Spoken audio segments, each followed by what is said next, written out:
One by one, elite students disappear and end up as guests at a bloody birthday party. The film opens by showing a girl named Bernadette preparing to go to a bar to meet her friends. On her way there, she runs into Patterson, the headmistress, as well as the owner of the dormitory where she lives. Patterson briefly brings up the Top 10, an elite group that also happens to be Bernadette's circle of friends. Bernadette herself is one of the members, a group made up of the 10 best students at the school. To join this group, someone must be highly intelligent and come from a wealthy background. Every night, the members of the Top 10 regularly gather at a bar. Before parting ways, Patterson reminds Bernadette to be home before midnight. Where are you going? Do you have any idea what time it is? Well, I was just going up to the village. You mean the second home for the Crawford Top 10? Yes, Mrs. Patterson. Just be sure you're back before midnight. Not long after, Bernadette gets into her car, but just as she is about to start driving, a mysterious figure suddenly appears and strangles her from behind. Despite panicking, Bernadette manages to think quickly and pretends to be dead to trick the attacker, eventually breaking free from his grip. She then runs away to save herself, but the mysterious figure continues chasing her relentlessly. In the middle of her panic, she comes across someone she knows, which makes her feel a bit relieved, but unexpectedly, that person pulls out a knife and slashes Bernadette's neck.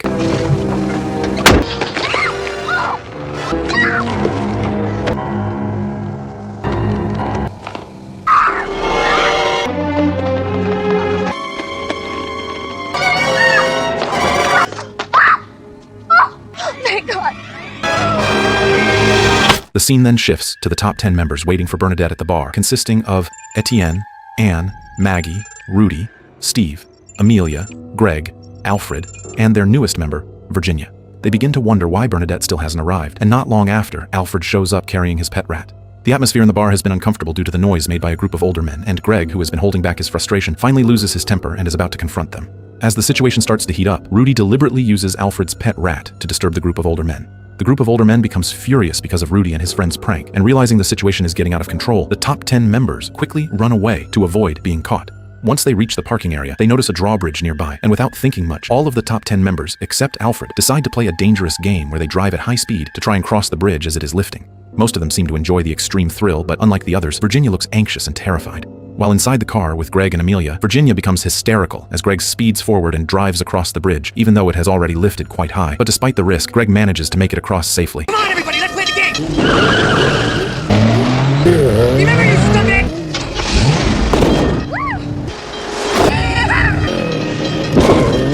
Stop the car! No, Greg, no! Stop it, you'll kill yourself! After the dangerous stunt, Virginia is overwhelmed with fear and immediately gets out of Greg's car, then goes to visit her mother's grave, located not far from her house. About a year earlier, Virginia and her mother were involved in a tragic car accident that took her mother's life, while Virginia survived but lost part of her memory, and until now she still cannot remember what really happened before the accident. At her mother's grave, Virginia talks about how she has now become a member of the Top 10 at Crawford Academy, and how happy she is to be friends with the elite students at her school. But suddenly she hears a noise coming from the bushes nearby, and when she checks, she finds Etienne secretly watching her. Etienne then offers to take her home, but Virginia refuses, and when she arrives home, her father Hal advises her not to visit her mother's grave too often. Unbeknownst to Virginia, Etienne secretly sneaks into her room and steals her underwear. The next day, Patterson asks the Top 10 members about Bernadette's whereabouts, but none of them know where she is. Bernadette O'Hara is late. I know she was with you last night. Has anyone seen her this morning? We waited for her, but she never showed up. Morning, Professor. After school ends, Virginia goes to meet her psychiatrist, David, where she explains that she once underwent brain surgery to help restore her memory. The procedure allows her to gradually recall the events that happened before the accident that took her mother's life. Virginia has come to see David as a father figure because her real father is always busy with work, which often leaves her feeling lonely, while David is always there for her and becomes the one she can confide in. Later, Virginia goes to watch a race that Etienne is participating in, and in that race, Etienne manages to win first place. To celebrate his victory, the Top 10 members agree to have a party at the bar. After the race, Etienne suddenly shows Virginia her own underwear, and seeing that, Virginia feels disgusted and angry, then immediately walks away from him. She later tells Anne about what happened, explaining that Etienne stole her underwear, and Anne confirms that Etienne indeed has a habit of stealing women's underwear. That night, while Etienne is warming up his motorcycle engine, a mysterious psychopath quietly appears behind him, and because the engine is so loud, Etienne doesn't notice anything. Without hesitation, the attacker quickly wraps Etienne's scarf into the motorcycle's chain, and within seconds, it tightens violently around his neck. Etienne is completely helpless as the scarf pulls tighter and tighter until he is killed on the spot.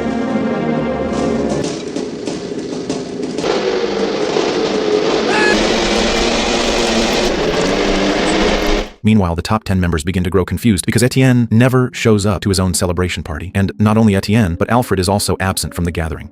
After leaving the bar, Anne suggests that she and Virginia sneak into Alfred's house, and once inside, they are shocked to find many preserved animal corpses, along with various disturbing masks made by Alfred. However, the most shocking discovery is what appears to be Bernadette's severed head, instantly turning the atmosphere into something terrifying. But not long after, Alfred suddenly appears and explains that it is only a silicone mask made to resemble Bernadette's face.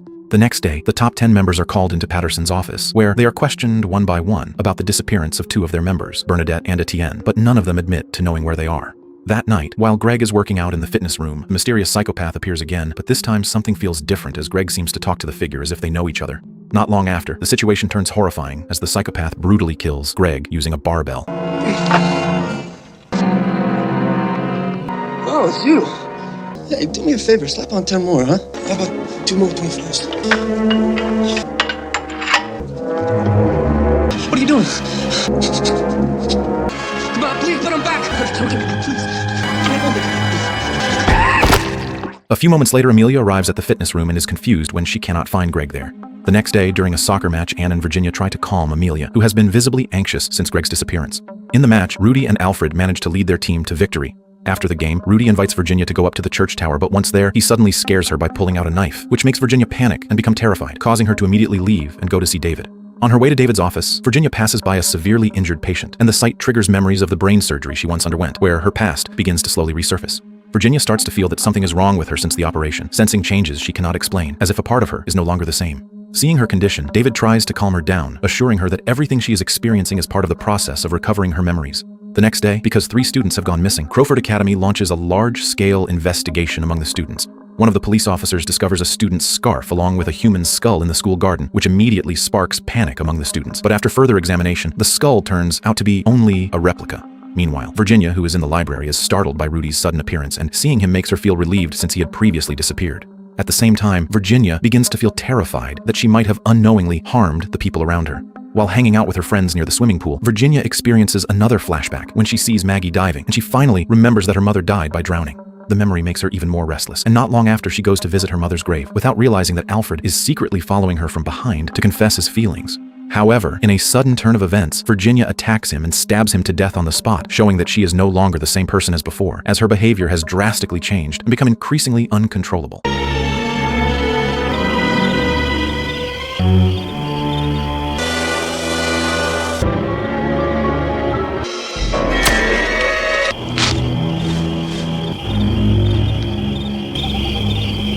From this moment, it appears that the mysterious psychopath terrorizing everyone is actually Virginia herself, further supported by the fact that she wears the same gloves as the killer during the murders. The next morning, Hal says goodbye to Virginia as he has to leave town for work that needs to be handled.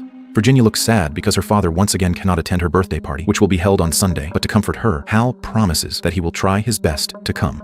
That night, the remaining members of the top 10 attend a party held by their school, and there, Virginia invites Steve to stop by her house. Let's get out of here. Aren't you having a good time? What would my father say? I make real good midnight snacks. Just the 2 of us. While they are enjoying a barbecue dinner together, Virginia once again reveals her dark side by suddenly attacking and killing Steve, stabbing his throat with a barbecue skewer.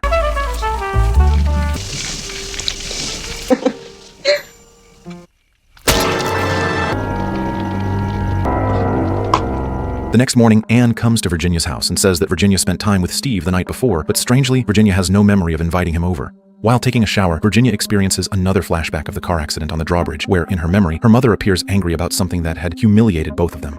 As they were about to cross the bridge, it suddenly lifted and trapped their car in the middle, causing it to fall into the river, and in order to save Virginia, her mother sacrificed her life. When Virginia snaps out of the memory, she is shocked to see the bathroom floor flooded with water, and when she checks the bathtub, she panics even more after finding Anne's body submerged inside. This makes Virginia hysterical, and she immediately calls David. When David arrives at her house, he asks to see Anne's body, but when they check, it has mysteriously disappeared, leaving Virginia even more confused and terrified. She begins to believe that she is responsible for her friends' deaths, and her fear grows stronger as she suspects that she may have a split personality, with her other self being the one committing all the murders.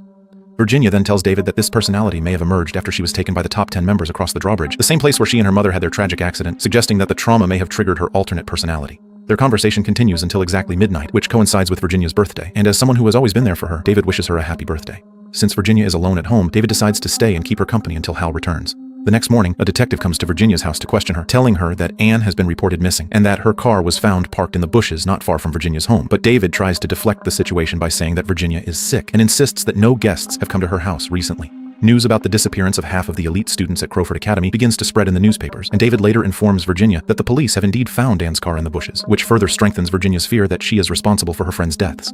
David then asks Virginia to try to remember what happened before her accident, and she begins to recall that the incident occurred a year ago on her birthday. At that time, her mother, Estelle, who was still considered new among high society, hosted a party and invited wealthy students such as Bernadette, Etienne, Greg, Steve, Alfred, and Anne. But after waiting for a long time, none of the guests, including Virginia's father, showed up. At the same time, Anne was also hosting her own birthday party at her house, and the elite students chose to attend Anne's party instead, not even inviting Virginia because she was still seen as an outsider. Feeling humiliated and treated unfairly, Estelle became furious and decided to take Virginia to Anne's party. But when they arrived, they were turned away because Virginia's name was not on the guest list. From this chain of events, a strong suspicion arises that Virginia killed Bernadette, Etienne, Steve, Alfred, and Anne as an act of revenge for what they had done to her in the past. It's almost 5 o'clock. Did you tell them to come at 4? Can't get home until the weekend. Would you tell Ginny I'll make it up to her? When I get back, we'll have another party. Where are you? I'm still in Caracas, honey. There's a party at Ann Thomerson's house. God, Damn little snots. Why didn't they invite you? they don't even know me. They're not coming. We'll go to theirs. She been invited? She doesn't need an invitation. My daughter's going to that party. Just take your little girl and go home. God damn you! Well, they're gonna pay for this. Back to Virginia, that night she experiences a nightmare about her mother, who seems to want to destroy the lives of the elite students, and she wakes up in a hysterical state before rushing out of her room. Meanwhile, David chooses to wait until Virginia calms down, but not long after, Virginia suddenly returns carrying a metal rod and, without hesitation, attacks him until he dies. A few hours later, Hal arrives home, having rushed back so he can be with Virginia on her birthday, but upon entering, he is shocked to see bloodstains on the walls of Virginia's room. Unable to find his daughter, he begins to fear that something terrible has happened. As he searches around the yard, he encounters Amelia, who looks shocked as if she has just witnessed something horrifying. When Hal goes to Estelle's grave, he is even more disturbed to find that it has been dug up, and even more shocking, inside Estelle's coffin lies David's body, while Estelle's remains are missing. Not long after, Hal notices a faint light coming from a small shed near his house, and when he enters, he is horrified to discover the bodies of the elite students who had gone missing, along with Estelle's body. In the middle of that terrifying scene, Virginia suddenly walks into the shed carrying a birthday cake, leaving Hal frozen in disbelief at what his daughter has done.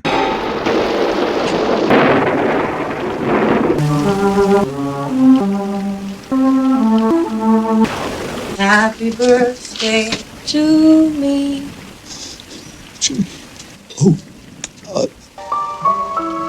After blowing out the candles, Virginia mercilessly kills Hal with the knife she is holding. After that, a shocking truth is finally revealed that there are actually two versions of Virginia, the real Virginia and a fake one. The fake Virginia is the one who has been behind the murders of half of the top 10 members, including David and Hal, while the real Virginia had been drugged and placed unconscious on the birthday table all this time. And now for you. Bitch. Poor dear little sister. Take a look. Since I ruined your last party, I've made certain precious birthday, just as you always wanted. They're all here. With David. He didn't even notice for a moment it wasn't you. I did it again. When the fake Virginia is about to kill the real one, Virginia regains consciousness and manages to fight back, and during the struggle, she accidentally tears off the mask worn by the attacker. Virginia is shocked to discover that the person behind the mask is Anne. It turns out that Anne has been holding a deep grudge against Virginia all along, and she is the one who killed half of the top 10 members by disguising herself as Virginia. Before carrying out her actions, Anne always drugged Virginia so that when she woke up, she would remember nothing and begin to believe that she had a split personality. The reason behind Anne's hatred is finally revealed, as Estelle was actually Hal's affair partner, and Hal is also Anne's biological father, meaning that Anne and Virginia are half-sisters. It is also revealed why Hal never attended Virginia's birthday, because Anne's birthday falls on the same day. But in the end, Hal chose to abandon Anne and her mother to live with Estelle and Virginia. From that moment, Anne's family was destroyed, her mother left, and she was forced to live alone, growing up in suffering and loneliness. As a special treat, we all get to watch you die. Surprised? I planned it so you'd never suspect a thing. You trusted me. You made it all so easy for me. I even talked like you, walked like you, I dressed like you. I woke up remembering nothing. You come, go as I pleased. Just like her fucking whore! Father's mistress. You've ruined our lives. That's why my mother left us. And now it's your turn. Driven by deep resentment, Anne carefully planned all the murders by wearing a Virginia mask that she had ordered from Alfred, making Virginia believe that she had a split personality, and her only goal was to completely destroy Virginia's life and make her lose everyone she loved, just as Anne had once lost everything herself. As Anne is about to kill Virginia, Virginia manages to stop her and fight back, and in that moment, she stabs Anne in the stomach until Anne dies right in front of her. At the same time, a detective arrives at the shed and finds Virginia covered in blood while holding a knife, and without knowing the truth, he assumes that Virginia is the one responsible for all the murders of the missing Crowford students. As a result, it's very likely that Virginia will be arrested and punished for crimes she never actually committed, and the story comes to an end.